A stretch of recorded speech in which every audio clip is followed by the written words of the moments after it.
On the national level, it's getting international, I should even say, is getting a tremendous amount of attention. It's the story about the fentanyl kingpin himself, Mencho, who was assassinated over the weekend. And of course, everyone is lauding this story, acting like it's a very big deal. And it is a big deal because obviously the safety and safety of the people of Mexico are in, dire straits right now. There's Americans that are there that are not able to get out of the country. But there's also a little interesting caveat to this story that no one seems to be talking about, of course, because it's got to do with Israel. And that is this: how Israeli firearms fall into the hands of Mexican drug cartels. Now, you are not going to hear anybody in corporate media talk about this part of the story, because the one aspect, Mickey, that I think you've probably noticed when it comes to Mencho's foot soldiers that are running amok all over Tijuana and Mexico City and whatnot, they're not dressed like Mexican cartel members off the street with flannel shirts and khaki pants on. No, they're showing up in tactical gear. They're showing up like they were trained by some very powerful military with military grade weaponry that they are now going around terrorizing people with. And so, just to kind of touch off the story, Israel sold, and this is a story from 2020, mind you. So this has been going on for years. Yes. Israel sold Mexico over 24,000 guns and rifles from 2006 to 2018. A news report conducted as part of a global investigation reveals, with little oversight, Israel has, of course, this is because everything has to be technical with them, has inadvertently helped fuel violence in the country, which I think we can both agree is not the case. Well, we have our own versions of that right here. Not only do we have police in prominent cities training with the IDF, we have the 1033 program that for 30 years has been giving more than $7 billion of tactical military weaponry to local domestic police forces in the United States. We now have a border patrol that's run amok, that has a budget larger than like the Navy or something like that. Absolutely riveting. And you're right, this story doesn't get that kind of attention because it runs counter to the U.S. narratives about the drug cartels and how we have to go after them. If it turns out that a key American ally that sends tons of weapons to Israel might be laundering them to Mexico, that doesn't look great on the front pages, and that doesn't look great for the people that support everything that's happening in Israel, and it doesn't look good for the narrative about what's happening south of the border. So again, I really encourage people to diversify their news habits and really look out. You have the American Friends Service Committee site up there.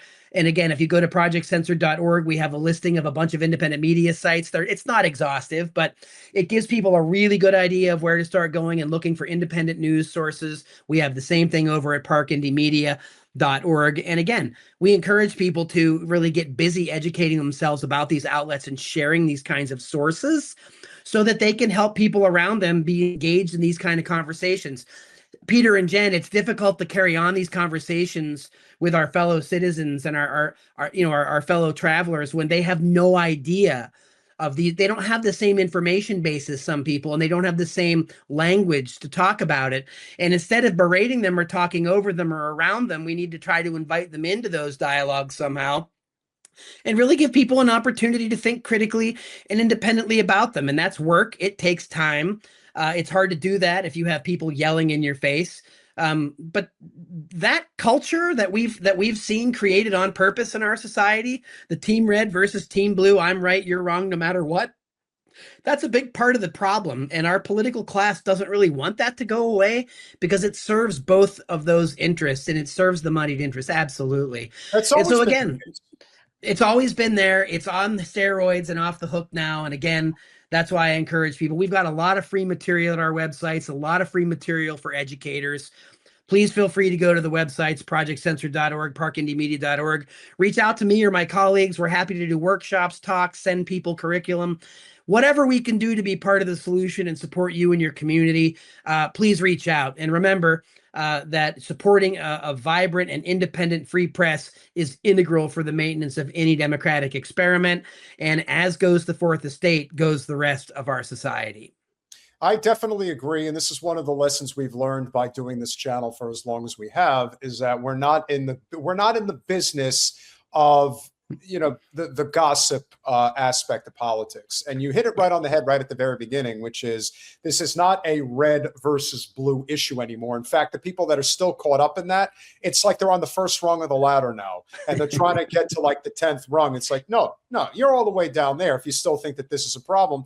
And I'm saying this to people out there who are excited about somebody like James Tellerico running for the Senate in Texas. And let me tell you something. I can understand coded language probably as good as anybody. And so when I hear him say certain things regarding the state of Israel, it's like, oh, there it is. There it is.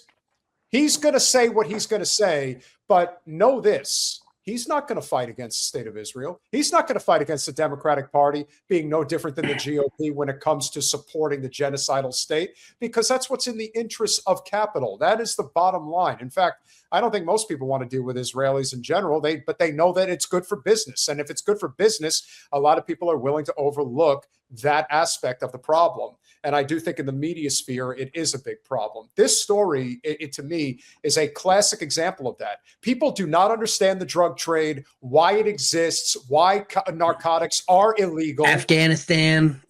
It all started in Southeast Asia. I mean, listen, once they discovered the poppy fields and they discovered, oh, we can just get the heroin from here and we could steal it from them. And if we have to kill a million, if we have to kill a million Vietnamese, 3 million.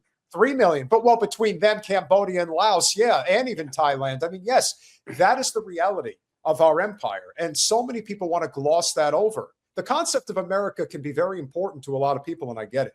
But to ignore how America has conducted business over the past century, basically, you cannot pretend like we are not an evil empire. We are. You remember the guy who lived, but you might not remember them. When I lived in Mesquite down in, where I was living before, the gentleman across the street from me was an Israeli arms dealer. Who? The guy who lived across the street from us in Mesquite Estates is an Israeli arms dealer. I kid you not. When did you find this out? I knew while we lived there. Graham used to hang out with their annoying kid. Was he the one that lived across the street in like that light blue house? Is that the one? No, the one with the really annoying kid whose head kind of looked like a football shape. Oh, that's unfortunate. It's always like a Hey Arnold type situation. Well, yeah, but no, yeah, I've always, yeah. Yeah. So is this a paywall story? There's nothing else? I'm guessing so. If you saw more, this is all I see. Yeah. Okay. So yeah, they probably have it on it. Well, what a surprise. But yeah, therein again lies what I feel has always been the big issue here. People don't want to actually dig into the fact that we allow it's kind of like with the immigration issue. Do people not realize that the biggest reason why you have people coming into this country that you could say are illegal, whatever you want to call them, at the end of the day, they're just pawns in a greater scheme of a plan, which is we don't want you to have a living wage. This is all about shareholders. It is not about the people. And we are going to continue to facilitate this type of operation because you people still are too dumb to see the writing that's on the wall in front of you. And this is why we do it. And to me, the drug trade is the exact same thing. At the end of the day, we're not allowed to smoke cannabis at a federal level. That's still considered a type 3 or class what? 1. Well, no, it's still class 1, but I thought I saw something recently about that Trump was declassifying it. I thought I saw that. That was what was supposedly happening, but Yeah, but nothing's going to happen. That's the thing. It's like if people had understood that of all the major conglomerates in the United States that stood in the way of cannabis being legalized is alcohol. Like, do you not understand that that's who fights against it as much as Big Pharma does? You think people that are smoking cannabis are typically taking shots or drinking beer? No, they're not. And there's a lot more harm that's done with alcohol abuse than cannabis abuse. Well, and drug policy in this country has intricately been linked to anti-immigration issues going back to the 19th century, and then of course whether they called at the time the quote yellow peril, the racist attacks against the Chinese about the opium trade. In the 30s, it was all reefer madness and marijuana against the Mexican immigrants. And these, I mean, again, this is an old story. Nixon getting caught on tape with Haldeman saying that they were going to criminalize all this business so that they could throw black people in jail. I mean, Blacks again, and this is hippies. it's all They wanted documented. to go after the blacks and the hippies. Yeah, it's all documented, so, but, they used to try to maybe, I don't know. I mean, if you go back and look at the propaganda in the 30s and the 1890s, it wasn't very subtle. But, the stuff Nixon was doing is he wasn't saying the quiet part out loud. That was Reagan with mandatory minimum sentencing, the rise of the private prison industry, and the Just Say No campaign.